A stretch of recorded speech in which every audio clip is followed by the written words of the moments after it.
From New Hanover County Schools Television, three-time Blue Ribbon winner for the North Carolina Schools Public Relations Association for Outstanding Electronic Media, this is your School News. Welcome to your school news for the week of January 5th through the 11th, 2015. I'm Gabrielle Allen de Trois-Maisons. And I'm Dylan Grace. Topping our newscast this week, New Hanover High School holds an elective showcase, Murrayville Elementary receives a check from the Landfall Foundation, and the Board of Education seeks input on naming new elementary school. New Hanover High School hosted their annual elective showcase for rising 9th grade students who plan to attend New Hanover High School. This opportunity enables students to make informed choices for course registration as they plan their high school course schedule. With the report on this event is YSN reporter Heather Jensen. New Hanover High School recently held their annual elective showcase for rising 9th graders. This electrifying event was held to help students and parents make informed and smart choices for course registration. To welcome future 9th graders were ROTC students, Drama Club, and Graphic Arts Club. Taking part in this event was a great opportunity for future high schoolers to get an idea of what to look forward to in their coming years at New Hanover High School. The theater, I like acting and singing on stage. The band program, I play flute and guitar. I haven't really finished looking at everything else, but those are the only two that have really interested me. The backbone of the electives showcase were career and technical education courses. CTE gives high school students a chance to get a head start on preparing for college and careers by incorporating academic, creative, and technical skills. The first level is learning the skills on the Photoshop, and the second level is using those skills and using those designs and printing them out. So like screen printing and printing with a machine and different, so applying those skills. Booths were set up and gave students a look into offerings like business info and technology, health occupations, and trade and industrial education. The philosophy behind the showcase was to have freshmen begin looking into future plans. CTE courses are a very good idea in thinking for the future. They should sign up because colleges love this as a credit. More college opportunities open. Personally, it's not hard. It's just step by step in the book, and you get what you have to get done, and 85 or above, you get a certificate.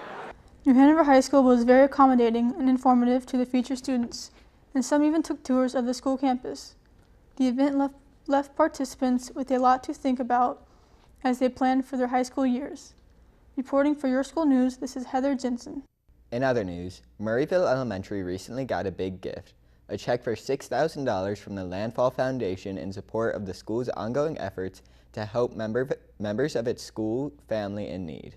Called the Acts of Kindness Project, the multiple-week effort aids the families of students at Murrayville with food, clothing, and financial assistance.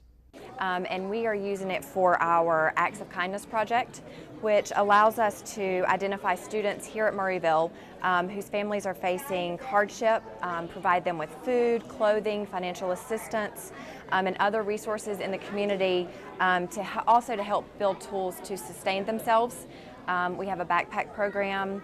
We have a program where we can assist with utilities that may be being disconnected, water, electricity, and kind of our social worker provide counseling to the families to kind of help them get back on their feet again.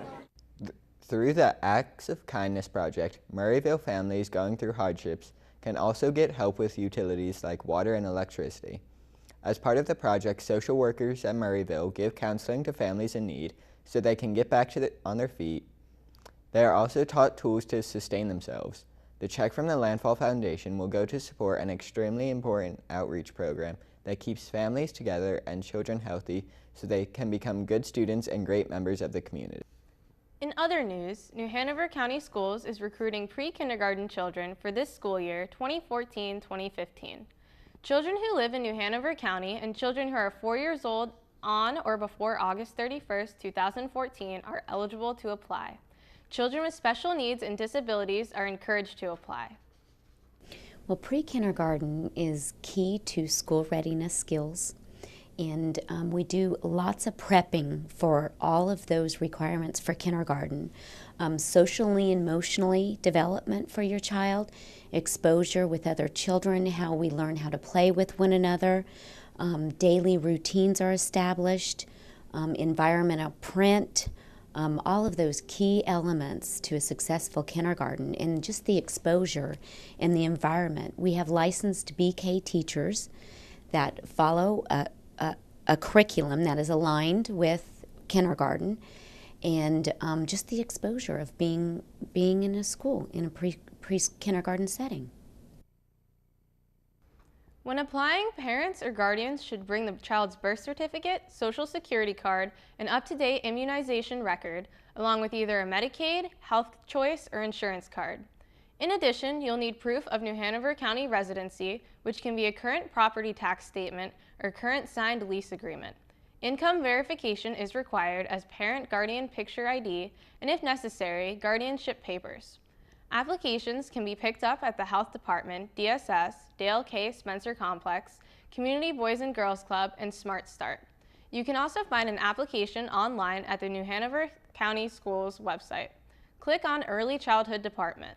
Completed applications need to be brought to or mailed to New Hanover County Schools Administration Building, Early Childhood Education Program, 6410 Carolina Beach Road. As part of the 2013-2014 New Hanover County Schools Teacher Incentive Plan, teachers at Snipes Academy of Arts and Designs receive bonus pay for their contributions to student achievement and their willingness to take on a challenging teaching assignment.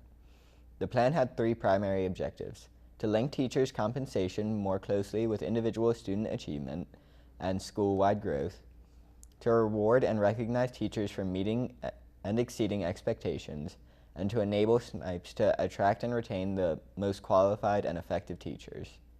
For the last 2 years, our school has had a school improvement grant, and we've been able to include a lot of initiatives to help drive student achievement. And we proved that we were successful in what we had done. Our proficiency went up from 17% to 31%, and our ability to show student growth exceeded the growth that the state expected. So for years of not meeting growth, this was the last year we were able to exceed expected growth. We're very excited about that.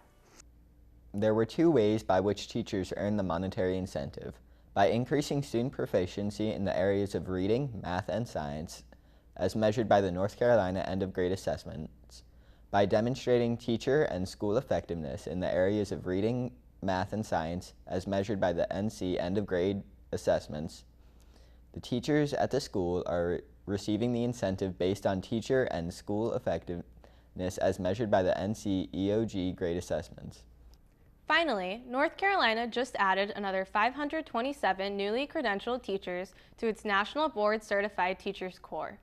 Although North Carolina placed second behind Washington in 2014 for the total number of newly board certified teachers, the state continues to lead the nation in its total number of National Board Certified Teachers at 20,611.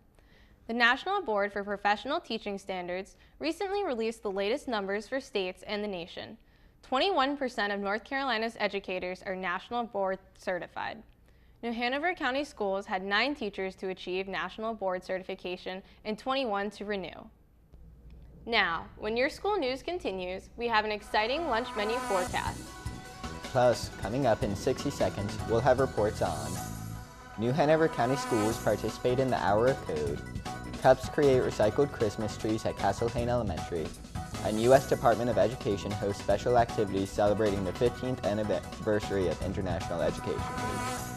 This is Your School News on cable and online. Look for our blue logo for all the latest news online at www.nhcs.net. Don't go away, we'll be right back.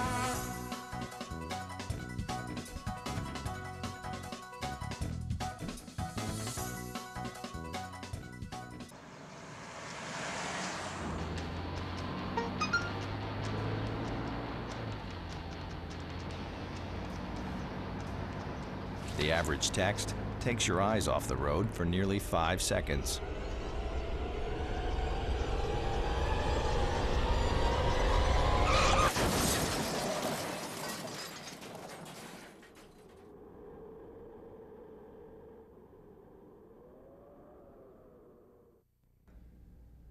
Welcome back to Your School News.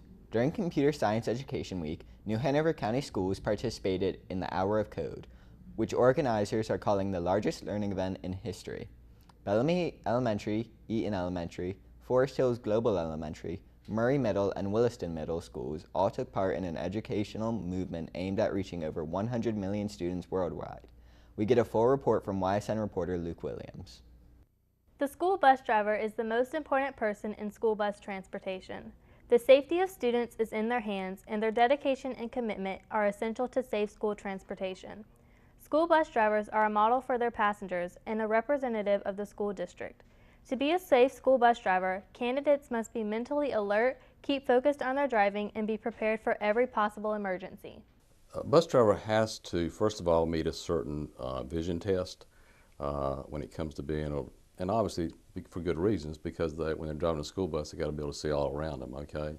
They also have to be able to hear to a certain level, and of course that's measured. And then also physically, they got to be able to get students off the bus and be able to at least get 50 pounds worth of weight off the bus. So those are the three principal requirements when it comes to being a school bus driver.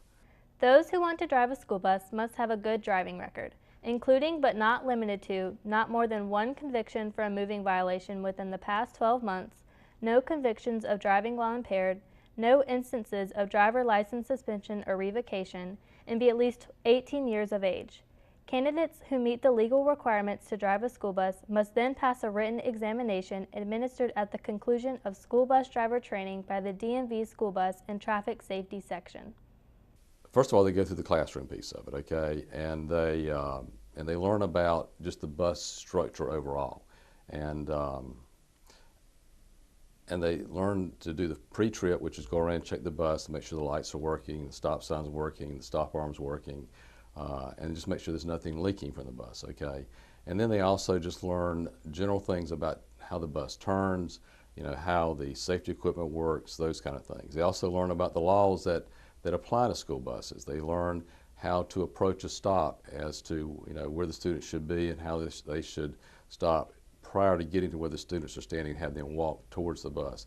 But just in general, they learn all the safety features when it comes to how a bus operates and the safety of how they should pick up students and deliver students to and from school and to and from home. The Commercial Vehicle Safety Act of 1986 requires all states to meet minimum standard requirements for licensing commercial drivers and requires each commercial driver to hold a CDL. Drivers of school buses must have a CDL to drive a big yellow bus. Being properly trained and licensed are just some of the rules and guidelines school bus drivers must follow. Every bus has a route assigned to it, okay? And on that route, it shows where the bus should be at any particular moment in the sense of the stops, okay? And the bus drivers, as part of this training, know they should be following that route, and if the route has some error in it, they should notify their supervisors that can be corrected. And a key to this too is that you have to remember sometimes drivers are out, so you have to have sub-drivers, so they need to make sure they're following the same route every single day. But again, the bus drivers follow a route sheet, and that route sheet has at each stop what time they should be there and who the students are and what the grades are for those students at that stop. And again, the driver should not allow anyone on the bus other than the students that are assigned to that stop.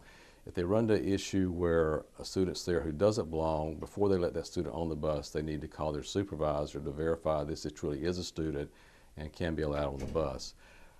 Again, another important part of this is making sure that students understand that when they pull up to a stop, that the students do not try to approach the bus until the stop sign has come out and all the traffic is stopped. So again, a lot of the safety at the stop is dependent on the driver keeping the students informed as to what they should and should not do. Learning to operate a vehicle the size of a school bus is a difficult task involving knowledge of laws, regulations, visual and mechanical skills, and accurate responses. In many instances, a school bus driver is the first member of the school system children see and the last to see them at night. School bus drivers have a large influence on a child's attitude toward school. For a school system, safety starts with the school bus driver. Perhaps no other area of educational operations demands more responsibility for student welfare than the transportation of students in buses on public highways, streets, and roads. New Hanover County Schools is indeed fortunate to have such outstanding men and women in its service. Reporting for Your School News, this is Cassie Williamson.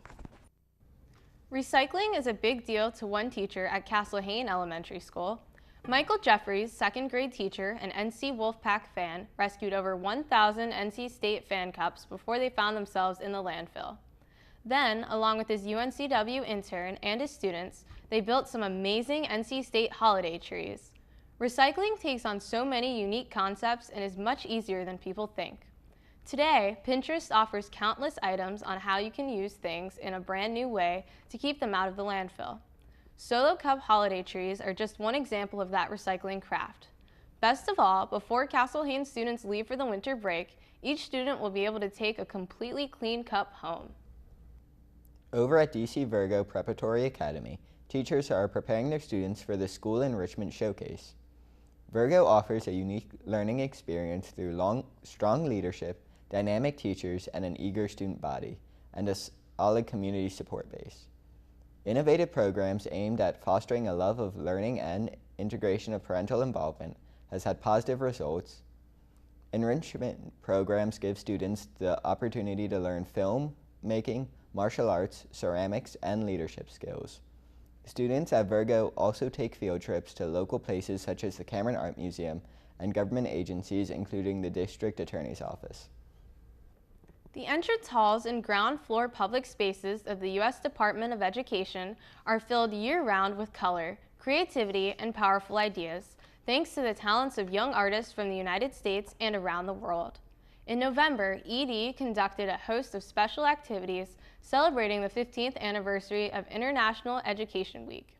Each year, VCA, a Gene Kennedy Smith Arts and Disability Program of the John F. Kennedy Center for the Performing Arts, receives over 700 international and national entries from students with disabilities, and competition winners display their artwork at the U.S. Department of Education.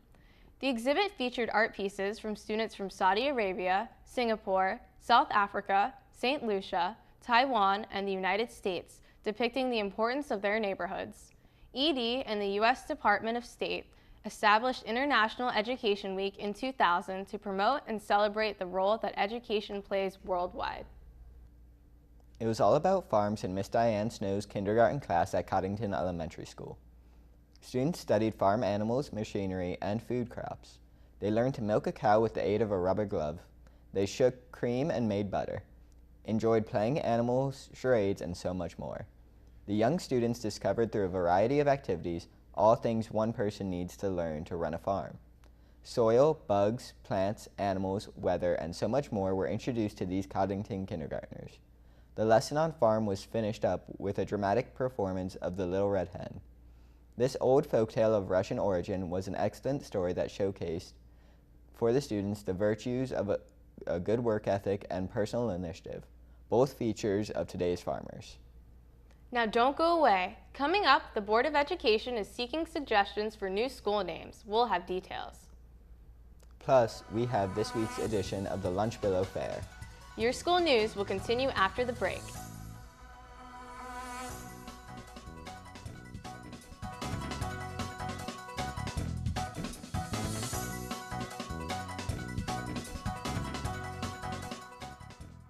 Michael Adams? Here. Michael Adams? Here. Michael Adams.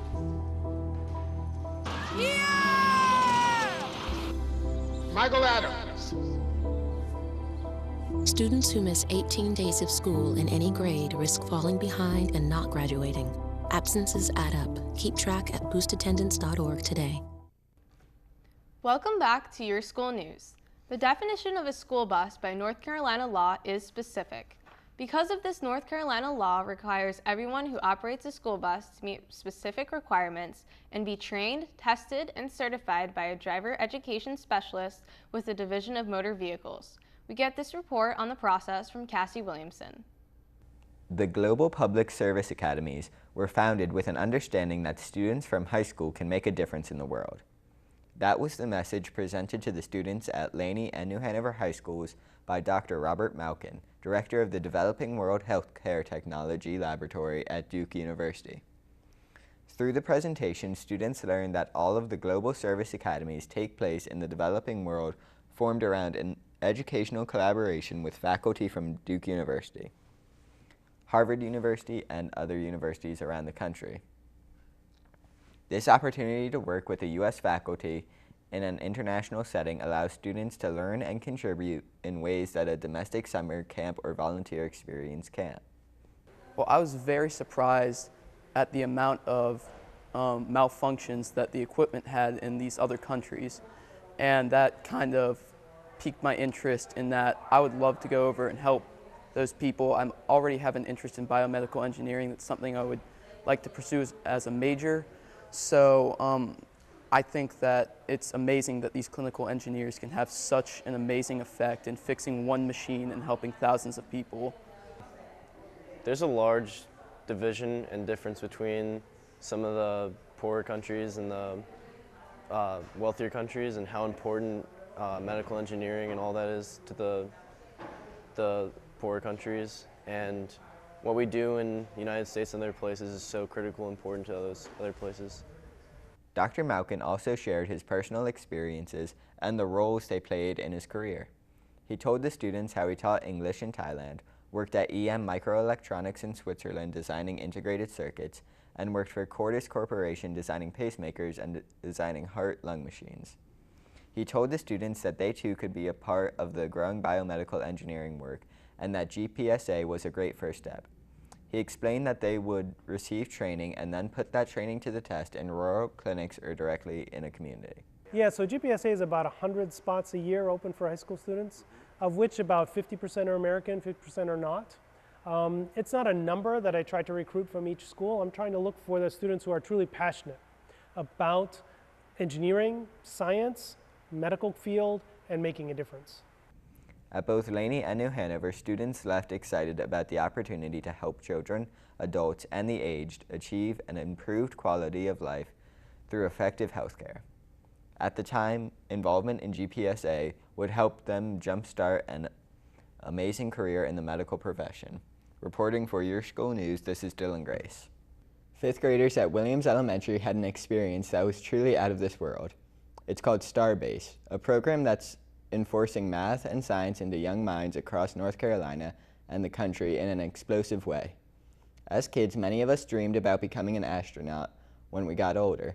Students at Williams Elementary got a chance to go up in space by launching rockets and learning so much more. North Carolina Starbase targets at-risk elementary school students in an attempt to increase interest in math and science. Using team-building activities and a hands-on approach to learning, students become involved in goal-setting strategies and an awareness of the negative effects of drug use. Students and teachers attend the Starbase program for 5 complete days. Teachers also use Starbase-generated material to reinforce learning during regular school days. One of the final projects for students participating at Williams Elementary was the launching of their very own rocket that they had assembled. The entire Starbase week was an exciting and thrilling educational experience. It's time now for this week's Lunch Bill of Fare.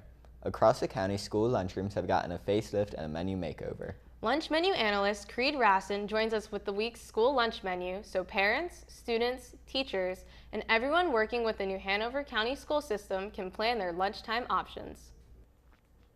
Here in the newsroom, I've had a chance to review this week's lunch menu. Fresh off of Christmas break, we have some delicious meals, so let's see what they are. On Tuesday, January 6th, we kick things off with 3 great entree choices: chicken nuggets with a roll, a tuna salad sandwich, or a bacon sandwich, or a bacon cheeseburger. On the side, we have glazed carrots, a garden salad, and fresh fruit. On Wednesday, January 7th, you can choose from chicken and waffles, Salisbury steak with a biscuit, or pork chop sandwich. On the side, enjoy mashed potatoes, garden salad, and diced pears. On Thursday, January 8th, struggle to choose between cheesy breadstick bites, chicken fajita with Spanish rice, or a hot dog with chili. Enjoy delicious side dishes, great northern beans, garden salad, and fresh fruit. On Friday, January 9th, we have 3 great entree choices: popcorn chicken, meatball hoagie, or a slice of pizza. On the side, indulge yourself with macaroni and cheese, carrot sticks, a garden salad, and mixed fruit.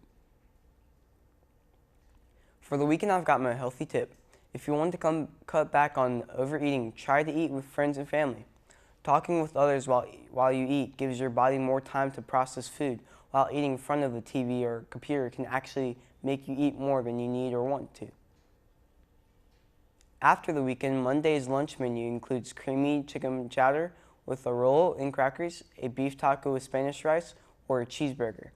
Top your meal off with barbecue pinto beans, a garden salad, and a frozen fruit cup. It's not always easy to eat healthy on the go. Thank goodness your school's cafeteria has smart school meals and snacks that can help students build healthy habits for a lifetime. Now taking a look once again at your lunch entrees for the week, you've got some great selections. Bacon cheeseburger on Tuesday, Salisbury steak on Wednesday, and popcorn chicken on Friday. That does it for this week's Lunch Bill of Fare. From the newsroom, this is Creed Rassen. Back to you. Thanks, Creed. Don't forget, you can also catch the Lunch Bill of Fare during the morning show here on the Learning Network and get lots of healthful nutritional information online at www.nhcs.net/nutrition. Now don't go away. Coming up, the Board of Education is seeking suggestions for new school names. We'll have the details. This is Your School News on cable and online. Don't go away, we'll be right back.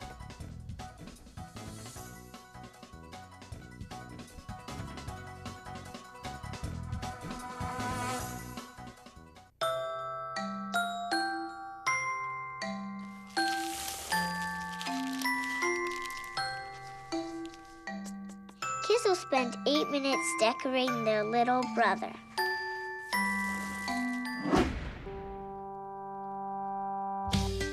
Brushing for 2 minutes now can save your child from severe tooth pain later. 2 minutes, twice a day. They have the time. Welcome back to Your School News. The New Hanover County Board of Education and New Hanover County Schools are seeking the public's input for naming the new elementary school that will be built in the northeast area of the county on Edgewater Club Road. The suggested names should align with Board of Education Policy 5400, naming school system facilities. The policy states that facility names may be geographic in nature, that is, bearing the name of the community, a geographic area they serve, or the name of a street. Or they may be that of a person whose name serves as an inspiration to students and the community. Suggestions may be submitted via the NHCS website, www.nhcs.net, or by U.S. mail to the following address: New Hanover County Schools, Office of the Superintendent, 6410 Carolina Beach Road, Wilmington, North Carolina, 28412. The deadline to submit input is Monday, January 12, 2015. The official school opening will occur in August 2020. That does it for this edition of Your School News. Recapping some of our main stories, New Hanover High School holds an elective showcase, Murrayville Elementary receives a check from the Landfall Foundation, and the Board of Education seeks input on naming new elementary school. Remember, Your School News is on cable and online. And don't forget to start your morning with our light and lively morning show, weekdays at 6 a.m. I'm Dylan Grace. And I'm Gabrielle Allen de Toismaison. On behalf of the entire YSN crew, thanks for watching New Hanover County Schools TV on the Learning Network. Have a great week.